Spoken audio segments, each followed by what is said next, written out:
إن أبو عمرو إن رمز كمت. الباحث الصغير معتز بلاه إبراهيم في برنامج جديد، وهو هل تعلم أن المتحف المصري الكبير هو أول متحف يضم مجموعة توت عنخ آمون كاملة، وهم 5000 قطعة أثرية، وهو يضم منه 1000 قطعة أثرية ومساحة 300,000 متر، وبه تمثال رمسيس الثاني الذي يبلغ طوله 11 مترا ووزنه 83 طن.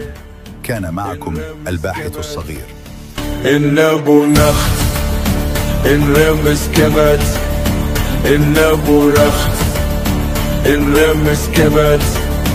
إن أبو الحتاب إن رمز كمت. إن أبو نبت إن رمز كمت. إن صخمو إن صخمو إن صخمو إن صخمو إن صخمو إن صخمو.